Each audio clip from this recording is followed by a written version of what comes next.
Good morning, ladies and gentlemen. I'm Meadsy69 and welcome back to channel. So today is a very special day. Not only that we got two tanks for sale, the T28 HTC and the T34 Independence, but also it is my birthday. So tonight, watch out for channel. We're going to be doing some live streaming. We're going to have some giveaways also, but that is tonight. So today, this video, we're going to be looking at the T28 HTC. So the armor on this thing is very nice. At 203mm on the front, 101 on the side, and 30 on the rear. So the front of this thing is an absolute beast. It really is a nice tank in that respect. The DPM is 2454, which isn't bad, and the reload 7.58. Penetration 181 on your AP. 224 on your APCR and 53 on your HE, and your damage you do 310 alpha on your AP, 260 on your APCR, and 400 on your HE. Aiming time 3.5 and dispersion 0.362, which isn't the greatest, but where this tank suffers is that gun depression, 4 degrees of gun depression, and not only that, but the traverse, the track traverse is god awful. It really is awful. 33.41 for your whole traverse there. So in certain situations, this tank is amazing. It really is good.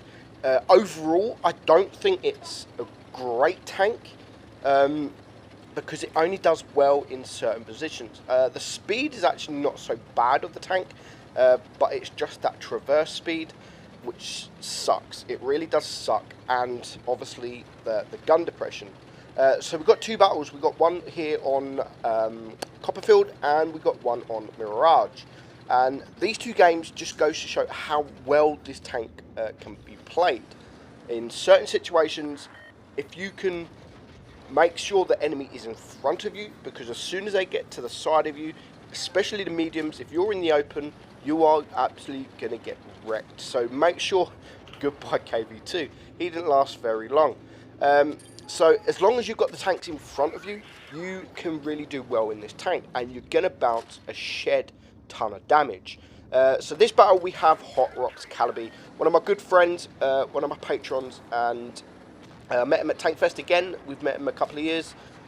Really good guy, and he literally sent me this yesterday. So perfect timing for this tank. In fact, the two replays I actually got sent yesterday, so couldn't have picked a better time.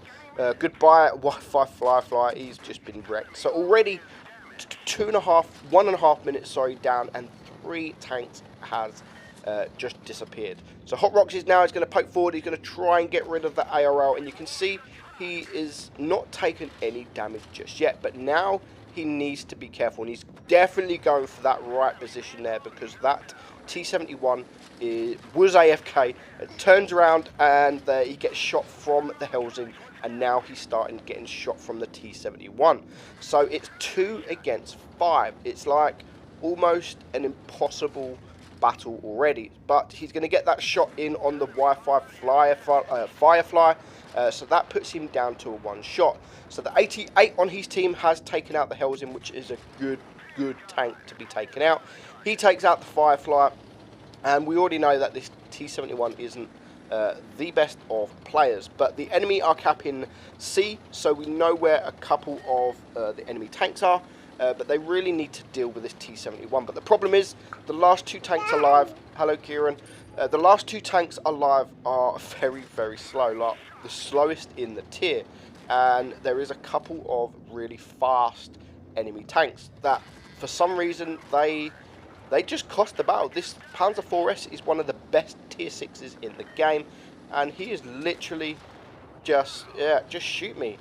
Stupid decision from that tank there. And again, the T71, these are fast tanks making bad decisions. So Hot Rocks is, again, look just there, it's just 3 damage for these guys. 4 kills for Hot Rocks, 2 tanks left. He is going to get a shot in on the Jackson, and I think the 88 is going to take him out just before he can. But the enemy have just capped B, so they know where he is. It's a VK, a tier 6 VK, but they are winning on cap points. They are winning on supremacy points. But the enemy got 2 caps, so Paul Hot Rocks is going to go towards cap B, and he was just about to go and cap it until the VK on the enemy team has been spotted. So watch this for a troll shot. You can't get more troller than that. Literally, the only place he can bounce, and he bounced. So not to worry. 88 gets a shot there, and Paul can take out with the final kill. So 5 kills, 1800 blocked damage, and he finishes with literally just over 4,000 damage. 4,001 damage. 178,000 credits, because that was his ×5 on the tank. 1,418 base XP. So very, very well played there. 14 hits, 7 pens, 7 bounces. So in certain situations, as I've said, this tank is an absolute godlike tank. Just like we're going to see here. So this is Mirage, and they're going right. And again, this is another map where if you get into the right position, you can actually do very, very well. We're going to show that here. This game here is absolutely amazing. I can't remember the name of the person yet, but we are going to find out very, very, very quickly. But they are going towards the top, or the right of the map, which is a good position for heavies, especially heavies with good armor. But he is a TD, but he's going into that position anyway, which is still a great position for him. Now the KV2 I don't think has got the derp gun, because he's just bounced his first shot. He gets 1 shot there on the M6, 1 tank down on his team already. Again, not even a minute gone, but now they have a free shot in on the side of the SU-152. So still in this position, you've got the M6 looking again, another bounce there from the M6, and he's going to now poke forward and derpy woohoo. There we go, derpy woohoo 2018, and he has a blinder of a battle. So 1 tank down, he's got 1 kill, 6 against 6, but now he needs to turn around because there is a couple of SUs behind with big guns. So he's going to get 1 shot there on the rear of the SU-152. So now that puts the 2 SUs down to a 1 shot. So he's going to take out the more dangerous target, which is the SU-152, but I would probably say the more dangerous one is the SU-122, but he manages just to get that shot before he goes out of sight. So it's now 4 against 4. He has 3 kills, and here comes the ELC Abyss, and this is what I mean, great position for this tank, because this ELC could circle this tank all day long, but the position he's in, there is no chance of the ELC circle him, and looks like there's actually no chance of the ELC even penetrating him. So fantastic position there. He's got himself into a great position, and he hasn't taken any damage yet from this ELC. And again, we get another bounce, and he manages to take him out for his 4th kill.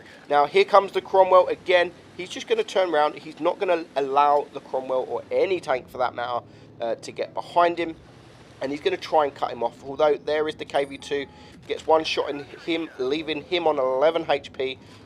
Yep, he hasn't got the big derpy gun. So 11 HP. Is he going to make a mistake? Not just yet. It is 3 against 3. There is an ARL there round by the spawny area, but derpy is now going to push forward, and he's going to take care of this KV2, which isn't really a big problem because he hasn't got that big gun. And for some reason, he doesn't want to shoot, but he's not going to be able to penetrate. He's going to struggle penetrating. So, Ring of Roses, he manages to kill him. It is 1 against 3. He does manage to take out the KV2, and now he's going to go back behind the rock. He's going to reset his camo. He's still full hit points. He's got 5 kills, and there is just 2 tanks left. So is he going to stay in this position, or is he going to push forward? He's going to wait here for a moment. The enemy are capping, which is absolutely perfect for him, because at least he knows where one of them are, at least. So he's just going to wait here and wait. He's going to wait to see if that Cromwell comes, but he's not, so now he is going to make his move. So at the moment we're not sure who is capping, if it's the ARL or if it's the Cromwell, but there is only one tank capping. So he does need to, I say he needs to be careful. He's full hit points. The only thing he needs to be careful with is getting caught out of position, especially from that Cromwell. But the Cromwell and even that ARL are still going to both struggle to pen this thing frontally. The only thing the Cromwell can do is get behind him, but he is the one capping and he is a one shot, so he's going to clear the Cromwell. 3.7k damage, 6 kills, and all what is left is the ARL. Now we're not sure how many hit points the ARL is, but Derby Woohoo has done an amazing job. He needs one more kill for the Razani medal, so he's going to start capping, and as soon as he gets into the cap, the ARL is spotted just behind the cap. So he bounces that shot on the ARL there, and again he gets yet again another bounce. 1600 blocked damage. He still needs to be careful because this ARL can circle him, but he does get penetrated, and that's what I mean. If the tanks can get to the side of you, you're going to get penetrated all day long. But he manages to take out the ARL. We knew it was coming. It happened. Very well played.